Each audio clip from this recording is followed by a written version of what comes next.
या गावचे लोक आज मी भाजीपाला विकून सनी पोट भरते, पण आपले जलील साहेब आपल्या पाठीमागे उभे आहेत. तर मी कोणालाही सांगते की आमचा पैसा निघणार 100% पैसा निघणार. सारे सोयरे धैर्य सगळे सोयरे हसत आहे की तुझे पैसे निघत नाही, पण मी एकच सांगलंय की माझे पैसे मी हक्काचे हे घेईल तरच राहील. आमचे जलील साहेब आमच्या पाठीमागे उभे आहे.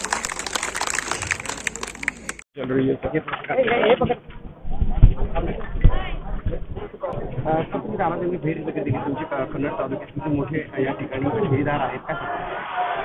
200% या ठेवीदारांच्या पाठीमागे मी पहिल्यापासून उभा आहे. याला ज्यावेळेला वळण कुठलं मिळालं नव्हतं, पोलिसांशी बोलून याच्यामध्ये काही मार्ग निघतो का अशा पद्धतीचे प्रयत्न मी केले होते. अनफॉर्च्युनेटली तोपर्यंत त्यांना अटक झाली. अटक झाल्याच्या नंतर जे ऑफ द रेकॉर्ड गोष्टी होणार होत्या त्या थांबल्या. आता त्याच्यानंतर इथे तो मुद्दा जो आहे तो टेक ओव्हर झाला, ठीक आहे, पण त्याच्यात परिणामकारक रिझल्ट न आल्यामुळे मला असं वाटतं की इथे हा सगळा आता गदारोळ जो चाललाय तो चाललेला आहे. मुद्दा असा आहे की आरबीआय खाली या बँका येत नाहीत. या बँका येतात शासनाच्या अंडरमध्ये. शासनाच्या अंडरमध्ये येत असताना याच्यावरती जे काही सीए असतात किंवा ज्याला आपण म्हणतो की ते जे तपासणारे असतात, ऑडिटर्स जे असतात, हे खाजगी असतात.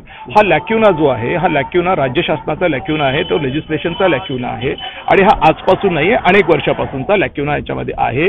याच्यामध्ये आम्ही स्वतःही दोषी आहोत, कारण इम्तियाज भाई पण त्यावेळेला विधानसभेत होते, मीही त्यावेळेला विधानसभेत होतो. हा लॅक्युना आमच्या दोघांच्याही त्यावेळेला लक्षात आला नाही की हे आरबीआयच्या खाली येत नाहीत, हे पळाले, ते यांना धरणार कसं. आणि म्हणून खरं म्हणजे चूक सगळ्याच राज्यकर्त्यांची याच्यामध्ये आहे. आता अशा परिस्थितीमध्ये याला जे काही समर्पकपणे सांगण्याचा प्रयत्न डिव्हिजनल कमिशनरने ओझरता मला केला तो हा केला की आम्ही ह्याच्यामध्ये एक SIT स्थापन करून सदर प्रॉपर्ट्या विक्रीस काढलेल्या आहेत. अद्यापपर्यंत त्यांना मला बाहेर मिळालेलं नाही. 20-20% आम्ही त्या प्रॉपर्ट्याचा रेट पण पाडलेला आहे की बाबा कसंही करून कमी किमतीत का होत नाही, पण जाऊ द्या, लोकांचे पैसे भेटू द्यात, अशा पद्धतीची भूमिका यांची दिसते. सकाळपासून ठेवीदार या ठिकाणी समोर आंदोलन करताय. खूप मोठा त्रास ठेवीदारांना झाला.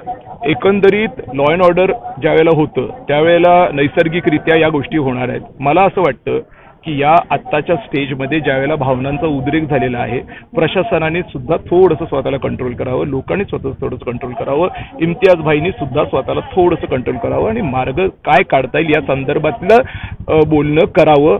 आणि मार्ग असाच आहे की या प्रॉपर्टीज ज्या आहेत, ज्या विक्रीस काढलेल्या आहेत, ज्याच्यातनं या लोकांचे पैसे मिळतील, या प्रॉपर्टीजना विकत घेण्याच्या अनुषंगाने सरकारचे चाललेले प्रयत्न याला इम्तियाज भाईंनी सुद्धा सपोर्ट करावा.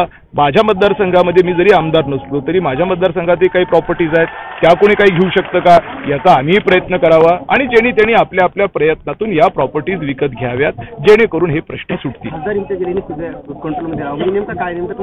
माझं म्हणायचं असं आहे की इथे इन्स्टिगेट करण्यापेक्षा, कारण की काय होईल, इथे आपण सगळे एकंदरीत परिस्थिती आपण पाहतोय. तुम्हीच मला सांगितलं की ऑलरेडी अश्रुधुराचे वापर झालेला आहे.